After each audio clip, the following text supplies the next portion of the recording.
meditar na palavra, abra comigo em Mateus capítulo 1, vamos ministrar a terceira palavra desta série de estudo, falando sobre o Espírito Santo e a sua obra. Mateus capítulo 1, verso 18,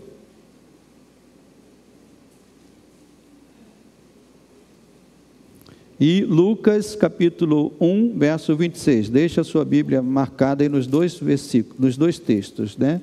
Primeiro Mateus 1, 18, e depois Lucas capítulo 1 também, aí do verso 26 ao verso 35. Diz assim Mateus 1, 18, ora, o nascimento de Jesus Cristo foi assim: estando Maria, sua esposa, desposada com José, sem que tivesse antes coabitado, o que diz a palavra, meus irmãos? Achou-se grávida pelo Espírito Santo. Lucas 1, 26, diz assim a palavra: no 6º mês foi o anjo Gabriel enviado da parte de Deus para uma cidade da Galileia chamada Nazaré, a uma virgem desposada. Desposada significa noiva, mas um noivado que naquela época já era um pré-casamento, não era o noivado de hoje, que a pessoa bota aliança, mas não, naquela época noiva era noiva de fato, já quase casado, com certo homem da casa de Davi, cujo nome era José. A virgem chamava-se Maria, e entrando o anjo aonde ela estava, disse: alegra-te, muito favorecida, o Senhor é contigo. Ela, porém, ao ouvir esta palavra, perturbou-se muito e pôs-se a pensar no que significaria esta saudação. Mas o anjo lhe disse: Maria, não temas, porque achaste graça diante de Deus. Eis que conceberás e darás à luz a um filho, a quem chamarás pelo nome de Jesus. Este será grande, será chamado Filho do Altíssimo. Deus, o Senhor, lhe dará o trono de Davi, seu pai. Ele reinará para sempre sobre a casa de Jacó, e o seu reinado não terá fim. E aí Maria faz essa pergunta, né? Então disse Maria ao anjo: como será isto? Pois não tenho relação com homem algum. Respondeu-lhe o anjo: descerá sobre ti o Espírito Santo, e o poder do Altíssimo te envolverá com a sua sombra. Por isso também o ente santo que há de nascer será chamado de Filho de Deus. Amado Deus e amado Pai, nos conduza, Senhor, na meditação da Tua palavra, trazendo, ó Deus, graça, unção sobre nós, abrindo os nossos olhos espirituais, para que possamos compreender a grandeza, a maravilha da Tua palavra, e que isso, ó Deus, faça aumentar em nós o louvor e a glória ao Teu nome. Por isso, Senhor, ensina-nos, no nome santo de Jesus, amém e amém. Os irmãos podem assentar. Na palavra de hoje nós vamos tratar sobre a relação de Cristo. Passa. Travou aqui para mim. Ok. Nós vamos tratar da relação de Cristo e o Espírito Santo. Todos nós, meus irmãos, temos datas futuras, onde nós temos programado coisas, né, importantes para acontecer, seja a curto prazo, seja a médio prazo, um prazo maior, né? Por exemplo, como pastor da igreja, sabendo que a igreja no mês de agosto vai fazer 30 anos, você sabia disso? Que a igreja vai fazer 30 anos, nós já estamos programando algumas coisas para fazer, trazer pastores, amigos que irão pregar para nós, momentos de comunhão. Então já estou programando, né, o aniversário da igreja, a curto prazo o jantar de casais, cursos que irão acontecer. Na vida pessoal, tenho programado também alguns dias de férias para descansar um pouquinho, né? Então, né, sair com a irmã Denise, enfim. Eu creio que os irmãos também têm as suas programações. Quem tem as suas programações aí, né? Expectativa lá no futuro de dias onde vocês estarão realizando coisas. Quando nós estudamos a Bíblia, nós compreendemos que, embora a Bíblia traga muitas histórias e muitos personagens, embora ela compreenda muitos séculos e muitos lugares distintos, ainda assim, meus irmãos, a Bíblia constitui uma só história, o que nós chamamos de uma metanarrativa. A Bíblia, embora ela tenha muitas histórias, ela tem uma história principal, uma história que vem desde o início até o fim, e nós chamamos essa grande história de uma metanarrativa. A Bíblia narra a história da salvação. Então, se alguém lhe perguntar, qual é a principal história que a Bíblia narra? A sua resposta tem que ser a história da salvação. A Bíblia trata da história da salvação, e essa história, ela compreende, no que nós entendemos, 4 partes, né? Alguns estudiosos falam de 3, outros falam de 4, eu prefiro falar de 4 partes, né?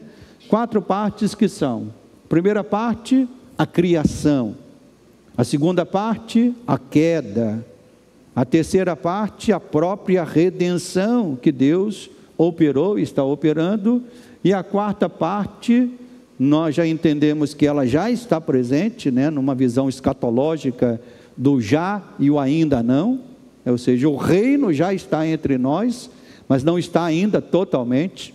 Então a consumação ou a glorificação, ela já se iniciou, mas ainda ela não foi completada totalmente.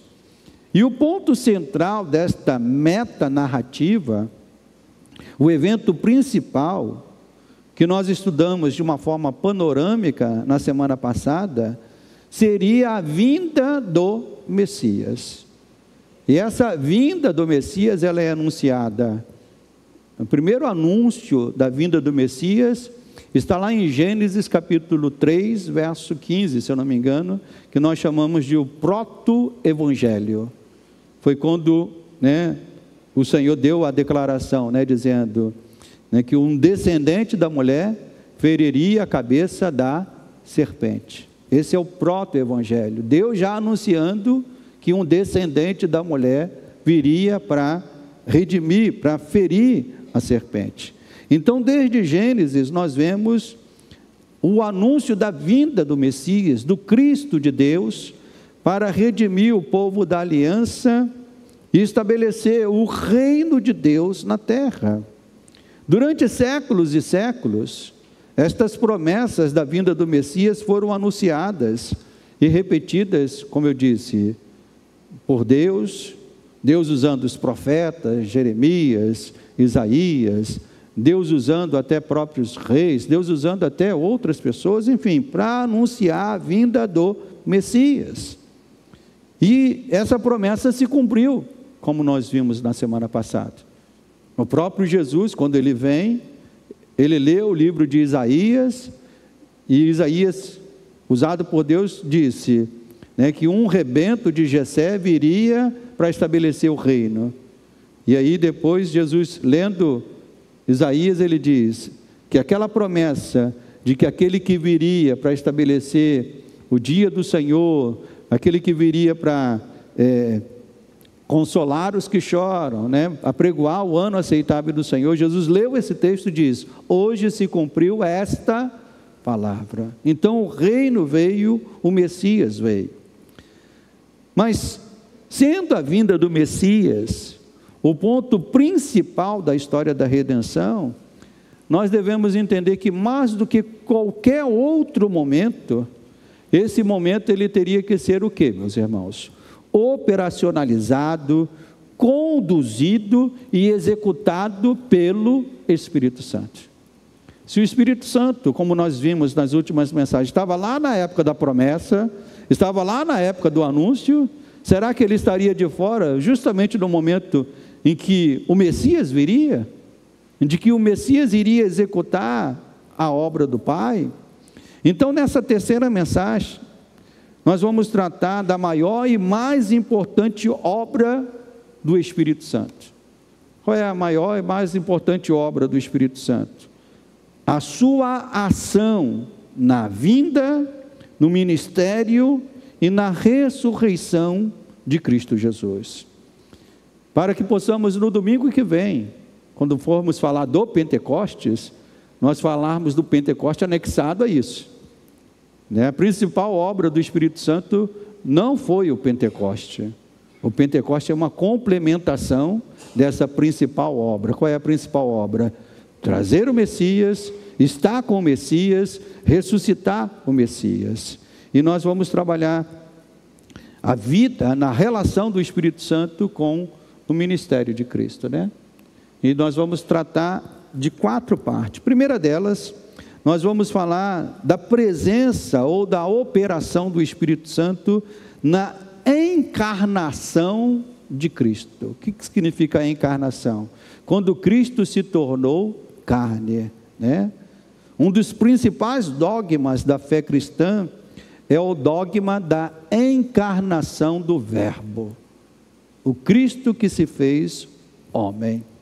E os evangelhos falam desse tema, e cada um fala a sua maneira. João, ele usa termos mais filosóficos, né? João diz assim, né? E o Verbo se fez carne e habitou entre nós. O que João estava querendo dizer com isso? Que o Filho de Deus, o ser divino, se fez carne, se fez homem e habitou entre nós. Como lemos na abertura dessa mensagem, Mateus também fala disso, mas ele usa poucas palavras, né? Mateus diz assim: achou-se grávida pelo Espírito Santo. E aqui entra também um aspecto importante, porque eu não sou muito bom de português não, né? Eu era bom mais de matemática, mas nas aulas de português eu aprendi que tem o sujeito, tem a ação ativa e a ação passiva, não é isso? Né? E aqui é muito interessante que o próprio texto mostra, né, uma ação passiva de Maria, quando o texto diz que ela achou-se grávida do Espírito Santo. O que o texto está querendo dizer? Que a ação foi de quem, meus irmãos? A ação foi de quem, igreja? Foi do Espírito Santo. Foi o Espírito Santo que operou esta ação. Maria foi o alvo desta ação. E Lucas, que é o mais detalhista, né? Lucas, quando escreve o seu evangelho, aí sim ele conta detalhes, né? Da visita do anjo, de como o anjo, ou do diálogo que o anjo teve com Maria, mas os 3 estão falando a mesma coisa, que Jesus se fez carne por obra do Espírito Santo.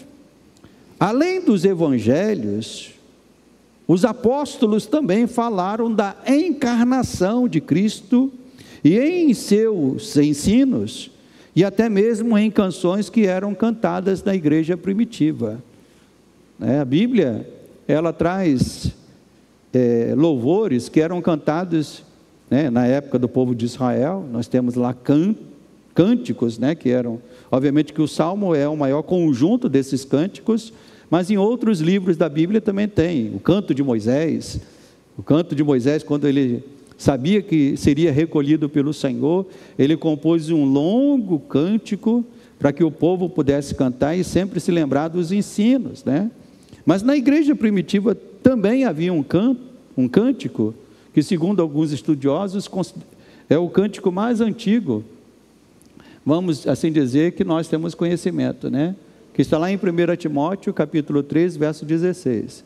Talvez você não sabia, mas isso é um cântico que a igreja primitiva cantava. Aquele que foi, e aí nesse cântico tem o quê? Manifestado na carne, foi justificado em espírito, contemplado por anjos, pregado entre os gentios, crido no mundo e recebido na glória. O bispo Weber, né, nós que fomos lá da igreja da Itatiaia, esse louvor era cantado lá. Não sei se alguns irmãos já cantaram aqui, musicado, né? Então é um cântico lindo. Me lembro que marcou muito o meu início da minha caminhada cristã. aquele que foi manifestado na carne, foi justificado em espírito, contemplado por anjos. Tá bom. Depois a gente canta. Agora é a hora da pregação, tá bom? Mas, para os irmãos verem que a doutrina da encarnação, o dogma da encarnação, era ensinado na igreja primitiva por cânticos. Eles aprendiam essas verdades, né? E essas verdades eram internalizadas, né, em seus corações e mentes por meio dessas formas de ensino. Então, esta verdade tão clara nos evangelhos, como vimos em João, Mateus, Lucas, esta verdade que era tão clara nos escritos apostólicos, esta verdade se tornou um dogma central na fé cristã, de maneira que todo aquele que não confessa que Jesus veio em carne, o próprio João diz que esse não é filho de Deus, porque todo aquele que é filho de Deus confessa que Jesus veio em carne. E a encarnação de Cristo é uma obra realizada pelo Espírito. E o próprio credo apostólico, que também é um documento que veio depois, né, coloca isso também. Lá no credo apostólico nós temos essa frase no credo, né, que foi concebido por obra de quê, meus irmãos? Do Espírito Santo, nasceu da Virgem Maria. Então, no próprio credo, nós temos este ensino. Então, fica muito claro que a encarnação, ou seja, a vinda de Jesus, o processo que isso aconteceu, miraculoso, porque Maria não teve relações com José, né? Jesus é filho por obra do Espírito Santo. Então, nós vemos o Espírito Santo já no início do ministério de Jesus terreno, trazendo o próprio Jesus para estar entre nós. Mas o Espírito Santo também, ele operou no próprio ministério de Cristo. E aí vamos ler Mateus capítulo 3 e Lucas capítulo 4. Mateus capítulo 3, essas passagens que estão ali. Mateus 3, 16. Então, o segundo ponto é esse: o Espírito no ministério de Jesus. Mateus capítulo 3, do verso 16 até o capítulo 4, verso 1. Diz assim: batizado Jesus, saiu logo da água, e eis que se lhe abriram os céus, e ele viu o que, meus irmãos? O Espírito de Deus descendo como pomba, vindo sobre ele, e eis que uma voz dos céus que dizia: este é o meu filho amado, em quem me comprazo. A seguir, foi Jesus levado por quem? Foi levado por quem, igreja? Pelo Espírito ao deserto, para ser tentado pelo próprio diabo. Então nós vemos aqui, então avançando um pouco mais nas narrativas do Evangelho, nós vemos que o Espírito Santo não apenas trouxe o Messias, mas o Espírito Santo capacitou o Messias com todos os dons e graça para que ele pudesse cumprir a sua missão de ser o Salvador e Senhor dos eleitos de Deus. Vemos no texto de Mateus capítulo 3, e podemos dizer que aqui o Espírito Santo, olha esse detalhe que é muito importante. Lá em Pentecoste, nós vamos estudar a vinda do Espírito Santo, né, tomando o corpo de Cristo, que é a igreja. Mas aqui em Mateus 3,16, nós vemos o Espírito Santo tomando o cabeça do corpo. Quem é o cabeça do corpo? O próprio Cristo. Então, o primeiro, vamos assim dizer, a ser envolvido com o Espírito para exercer o ministério que ele exerceu, foi o próprio cabeça, o próprio Cristo. Mais tarde, o Espírito Santo vem para ser aquele que iria guiar toda a igreja. E por que Cristo precisou do Espírito Santo? E essa é uma pergunta muito necessária. por que Cristo precisou do Espírito Santo? Alguém pode dizer, mas ele não era Deus, pastor? Ele não é o Senhor de tudo? Ele não é a segunda pessoa da Trindade? Por que Cristo precisou do Espírito Santo?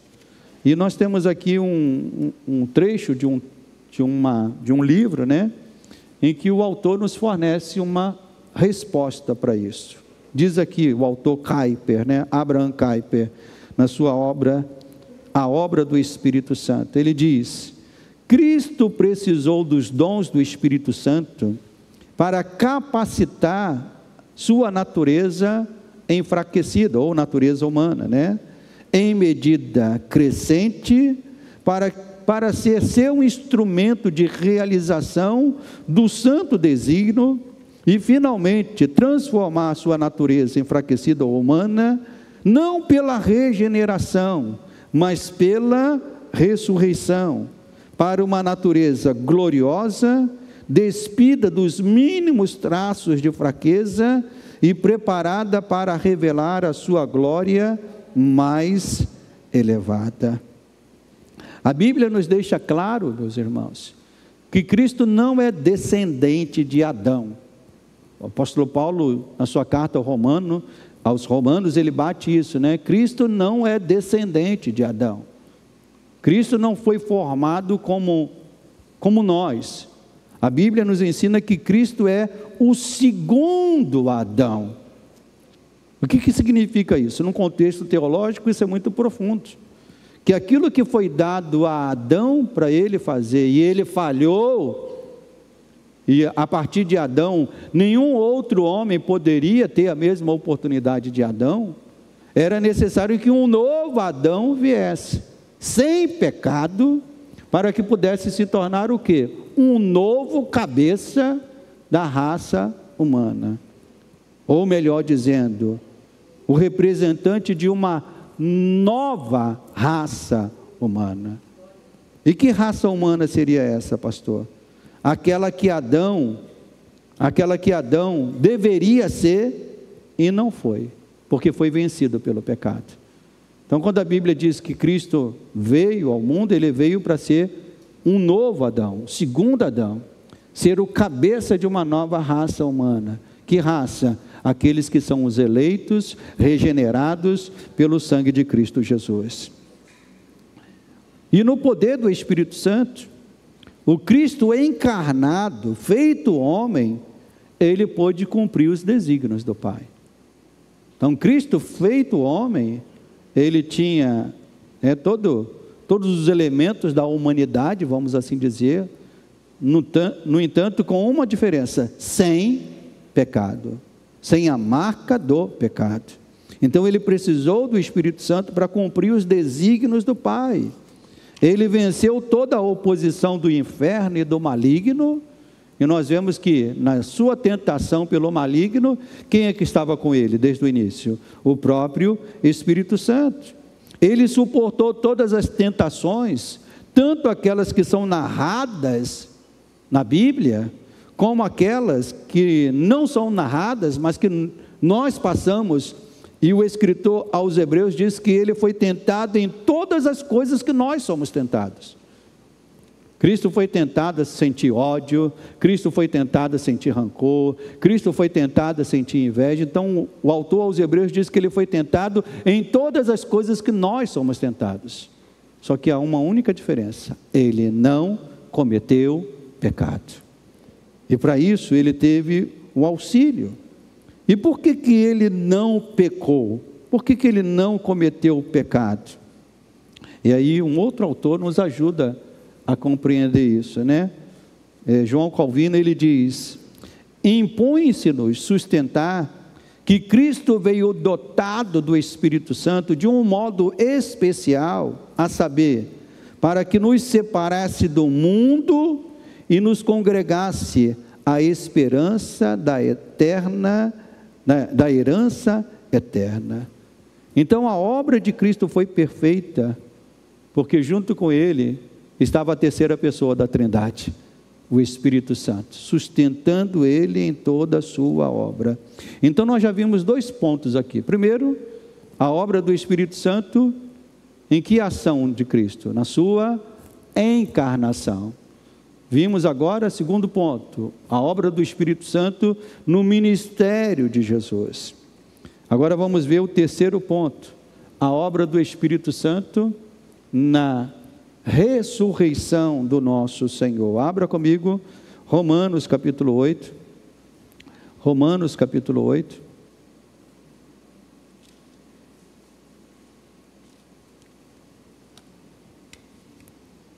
Verso 11.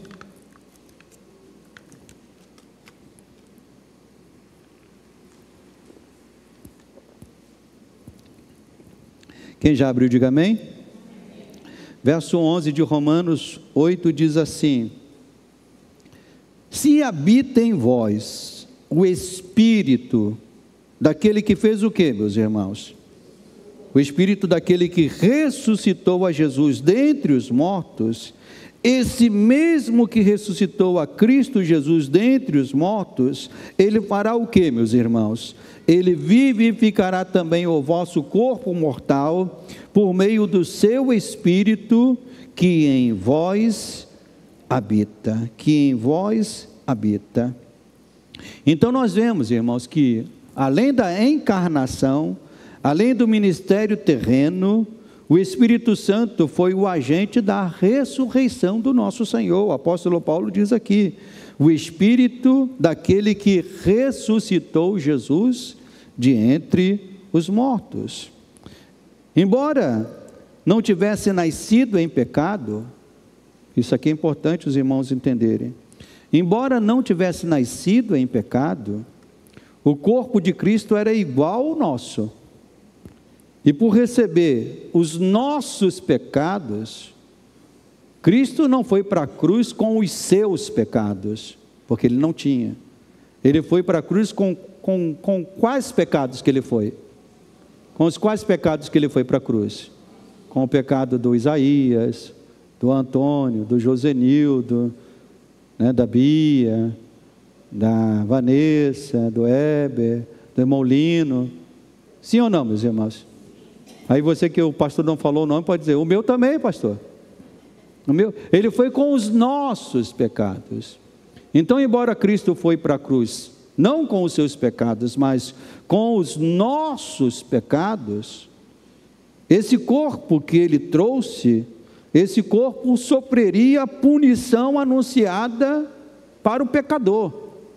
Qual era a punição anunciada ao pecador? Quando Adão e Eva pecaram e se apresentaram a Deus, o que Deus disse para Adão? Quais foram as palavras? Tu és pó, e ao pó tornarás. Então, ao receber os nossos pecados, o corpo de Cristo iria sofrer esta punição. Mas para reverter esta situação, o Espírito Santo entrou em ação, fazendo de Cristo aquilo que o apóstolo Paulo chama depois de o primogênito de entre os mortos.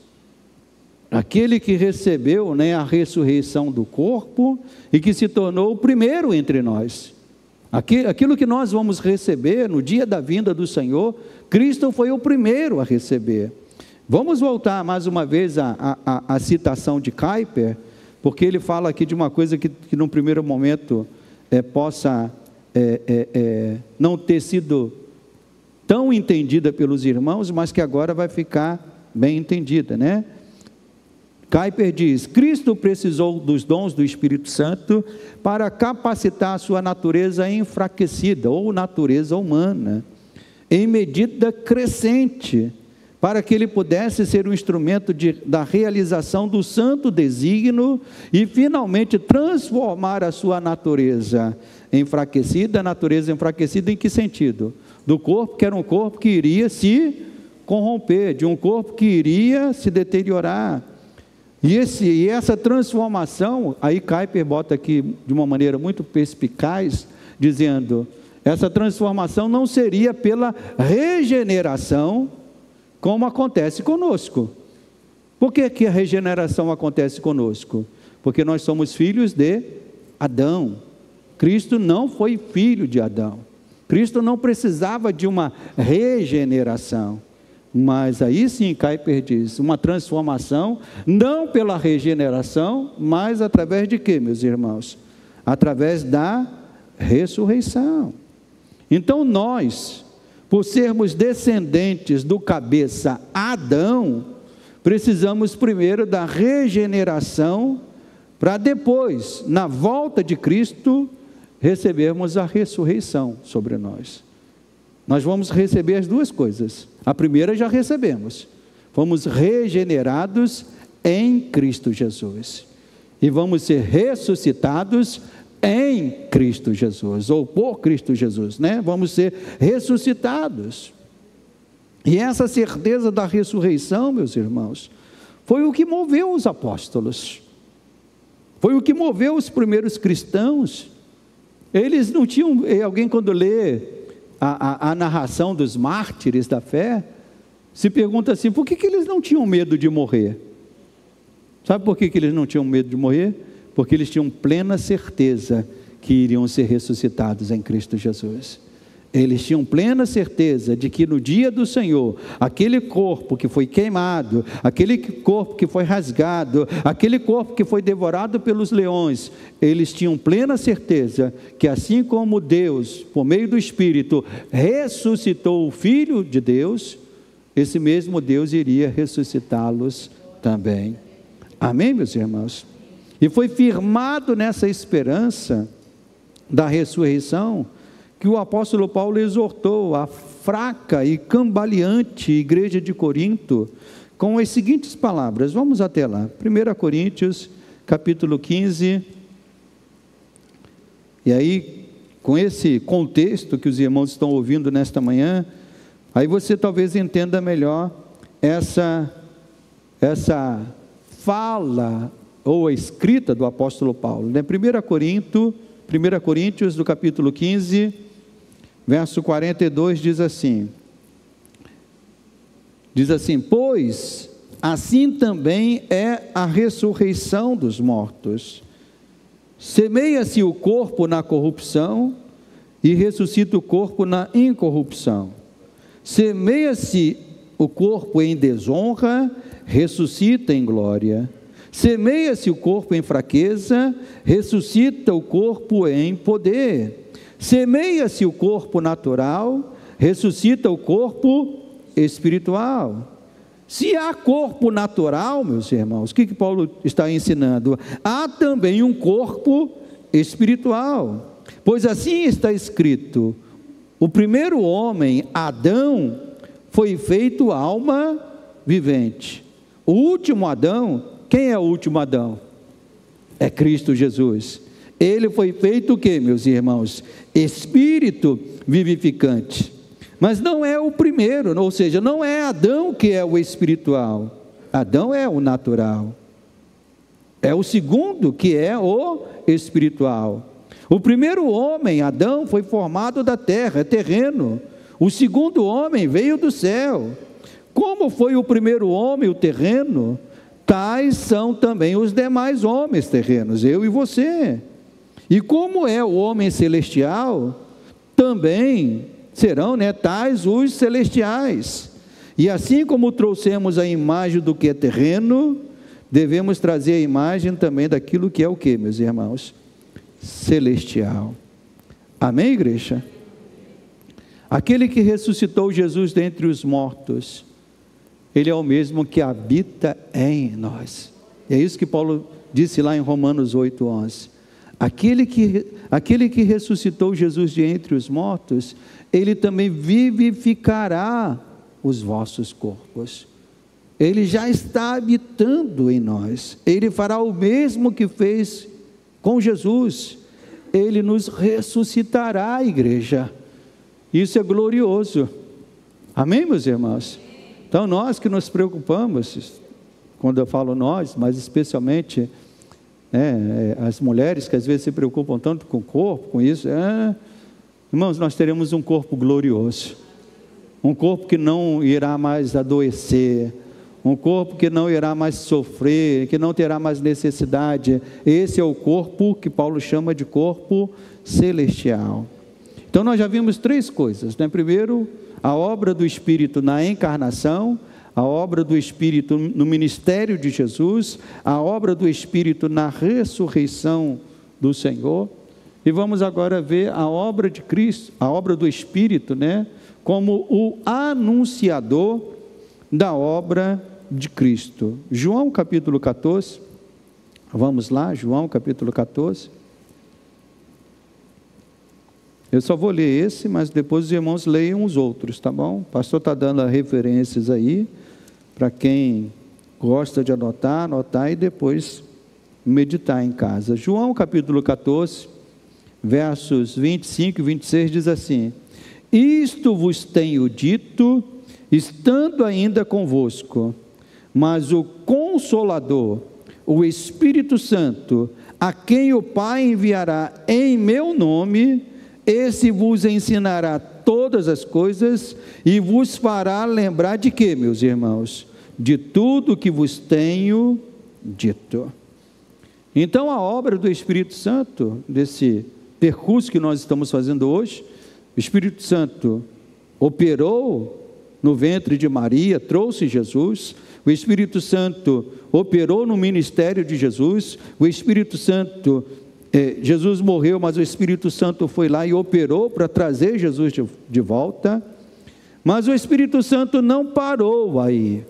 O próprio Jesus falou, anunciou, né, mostrou que o Espírito Santo, depois da sua morte, ressurreição e ascensão, o Espírito Santo viria sobre os seus discípulos para que eles prosseguissem a obra de Cristo, né? Prosseguissem com a obra do Senhor. E isso é amplamente registrado nas Escrituras. Nesse texto que lemos, próprio João capítulo 16, verso 13 também fala isso, 1 Coríntios também fala isso. E pouco antes de subir aos céus, Jesus disse aos seus discípulos, aquele versículo que todo pentecostal tem ele na ponta da língua. Qual é o versículo? Atos 1, 8. E recebereis, vamos lá, igreja, e recebereis poder ao descer sobre vós o Espírito Santo, e sereis minhas testemunhas em Jerusalém, na Judéia e até os confins da terra. Então o próprio Jesus, ele anuncia que o Espírito Santo estaria sobre os seus discípulos, que o Espírito Santo estaria sobre a sua igreja. Então, desde a fundação da igreja, a igreja tem esta missão. O Espírito Santo foi dado a nós, né? E nós vamos falar isso com mais detalhes no domingo que vem, falando sobre Pentecostes. Mas o Espírito Santo foi dado a nós para cumprirmos uma missão. E essa missão não constitui levantar o maior prédio no bairro. Essa missão não constitui ser a maior denominação do Brasil, não. Essa missão, ela é muito bem clara, a anunciar a Cristo e a sua obra de salvação, para que esta obra seja realizada, né, em todos os cantos, e para que ela pudesse ser realizada de forma perfeita, aquele que tomou a rédea desde o início, ou seja, o Espírito Santo tomou a rédea, trazendo Jesus, estando com Jesus, ressuscitando Jesus. Aí você acha que ao confiar essa missão a homens fracos, mulheres fracas como nós, o Espírito Santo iria se ausentar, meus irmãos? Sim ou não, irmãos? Não. É por isso que o Espírito Santo continua com a igreja. É Ele que está operacionalizando, supervisionando e fazendo com que esta obra seja conduzida de forma perfeita. Nós vamos falar disso mais na semana que vem, mas nós devemos entender, o Espírito Santo ainda continua trabalhando através da igreja. E aqui temos uma declaração de um estudioso, né, um teólogo, chamado Herman Bavinck, e ele diz a seguinte frase, né? Assim como Cristo sempre glorificou o Pai, o Espírito, por sua vez, glorificará a Cristo recebendo e manifestando tudo de Cristo para quem, meus irmãos? Para os discípulos de Cristo. Então, como o próprio Jesus disse, tudo que eu faço para glorificar o Pai. Agora o Espírito Santo, tudo que ele faz para glorificar o Filho. E a obra que o Filho realizou. A obra de Cristo foi completada no que diz respeito à sua eficácia. Entenda isso. A igreja não está completando a obra de Cristo em relação à sua eficácia. Tudo que Cristo fez já é eficaz, é completo, não precisa de nada ser acrescentado. Então, em relação à sua eficácia, a obra de Cristo foi completa, eficaz, total. Mas essa obra, ela precisa ser anunciada e aplicada. Talvez possamos usar o exemplo de uma vacina, né? Os irmãos que são da área médica vai me ajudar nisso, né? Geralmente os cientistas trabalham quando se surge uma doença, e nós vimos isso muito claramente acontecendo na época da Covid, né? Surgiu uma doença, e qual foi a primeira corrida que o mundo todo fez? Descobriu o que, meus irmãos?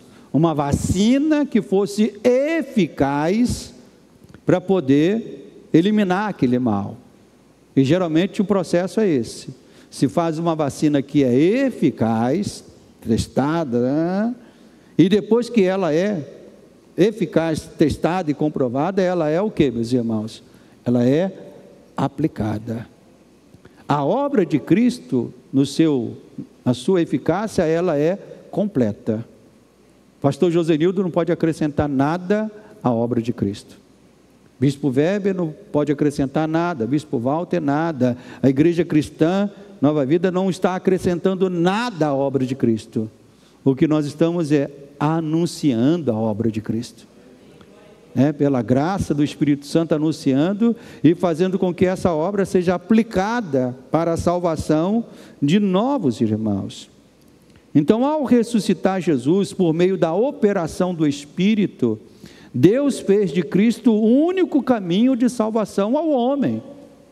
Então, o único caminho de salvação ao homem é um só, e ele é eficaz, é Cristo Jesus. E cheios do Espírito Santo, foi isso que os apóstolos, no início da igreja, cheios do Espírito Santo, começaram a fazer. Pedro e João tiveram a audácia de dizer às autoridades romanas, quando prenderam eles, quando queriam que eles deixassem de falar do nome de Jesus, o apóstolo Pedro, junto com João, se levantou e disse: não há outro nome dado entre os homens, pelo qual importa que sejamos salvos. A eficácia da salvação está em Cristo Jesus. Não era o nome de César. As autoridades romanas queriam que Pedro e João falassem de César, de Tibério, de Herodes.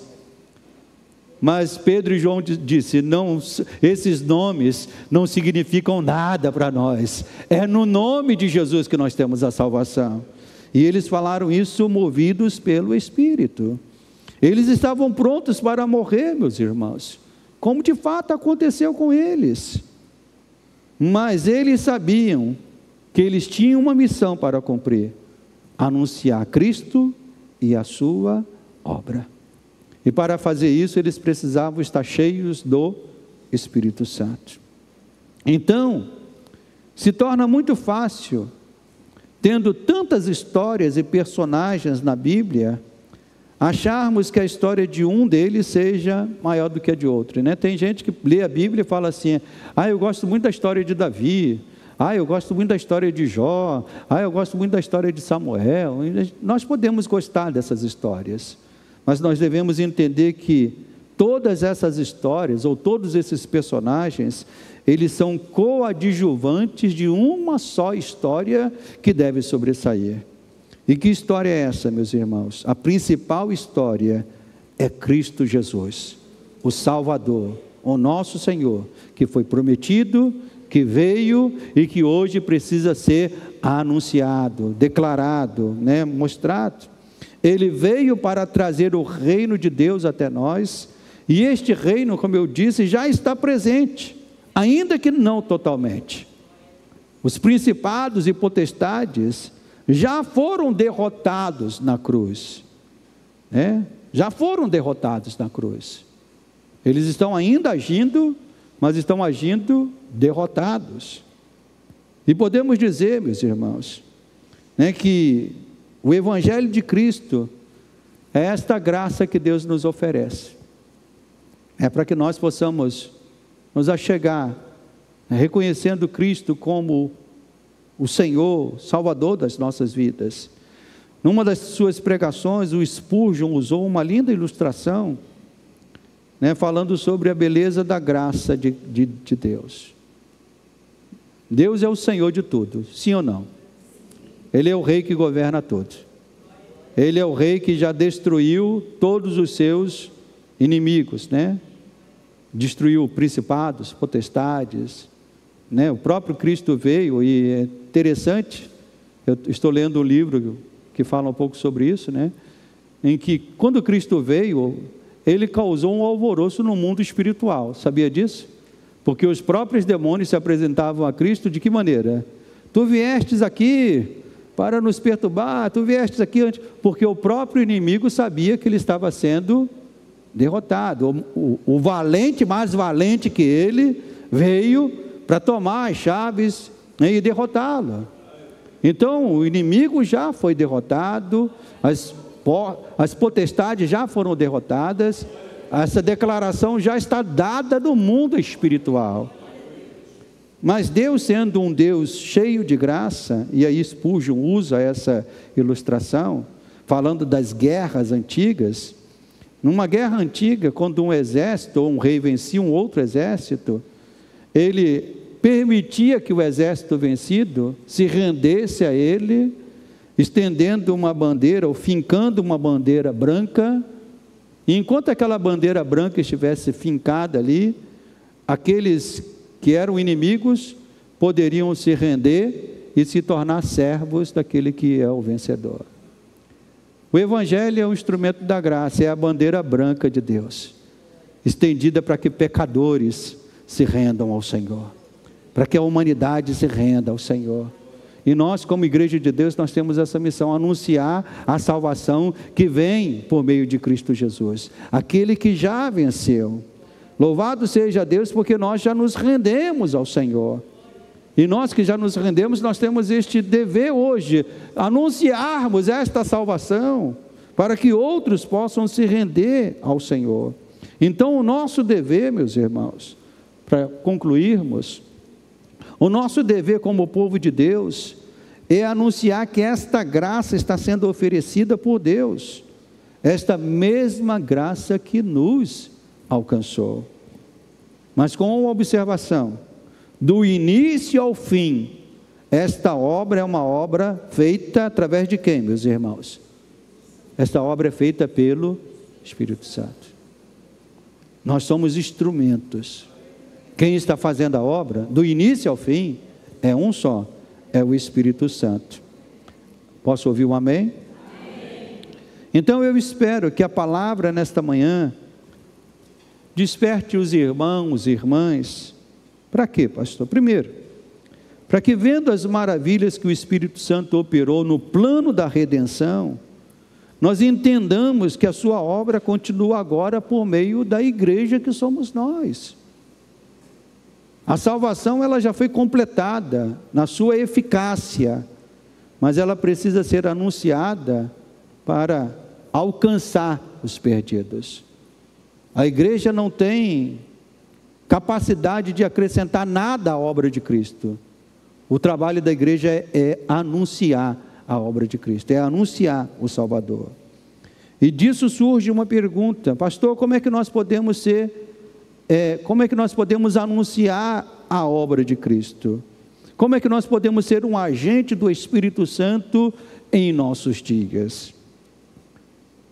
Nós vamos ver isso com mais detalhes nas duas outras mensagens que nós vamos pregar no domingo que vem. No domingo que vem, nós vamos pregar sobre o Espírito Santo, tanto de manhã como à noite. Vamos encerrar essa série não no domingo de manhã, vamos encerrar ela no domingo à noite, mas no próximo domingo. Vamos ver isso com mais detalhe na semana que vem. Mas, numa resposta genérica para hoje, como é que nós podemos ser instrumentos do Espírito Santo nesses dias, pastor?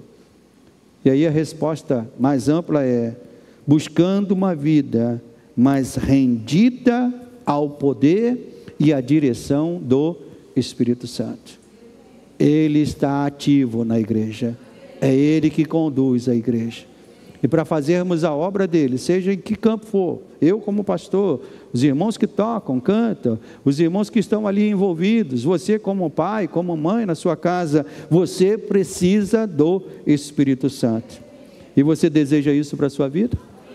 Então vamos nos colocar de pé e vamos orar ao Senhor e agradecer ao Senhor por esta obra que o Espírito Santo tem feito e que continua a fazer nas nossas vidas. Então você que tem a alegria de ser um instrumento nas mãos do Espírito Santo, louve o Senhor, feche os teus olhos e comece a agradecer dizendo: Senhor, obrigado, porque o Senhor me escolheu, me separou, Senhor, para ser teu, comprado pelo teu sangue, mas não somente, ó Deus, comprado para a salvação, mas também comprado para anunciar a salvação aos perdidos, aqueles que precisam ser alcançados. Senhor, nós somos instrumentos deste anúncio, Senhor, não somente o pastor, como aquele que prega a palavra, mas todos nós que estamos aqui, Senhor, nós temos esta função, sermos anunciadores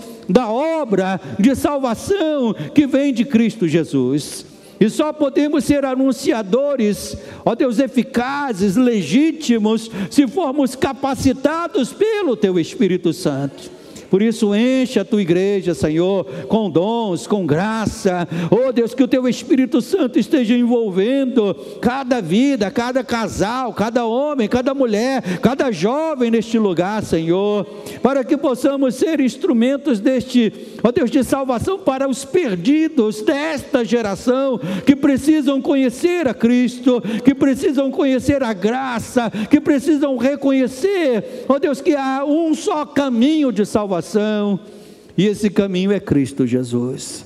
Por isso, Senhor, obrigado, em primeiro lugar, pela nossa salvação. Em segundo lugar, obrigado por nos permitir sermos instrumentos em Tuas mãos. Ó Deus, e oramos para que possamos ser instrumentos verdadeiramente usados para a Tua glória e louvor. E quem deseja isso, dê um glória a Deus. Diga: Senhor, me usa para a Tua glória, no nome santo de Jesus, amém e amém. Amém, igreja.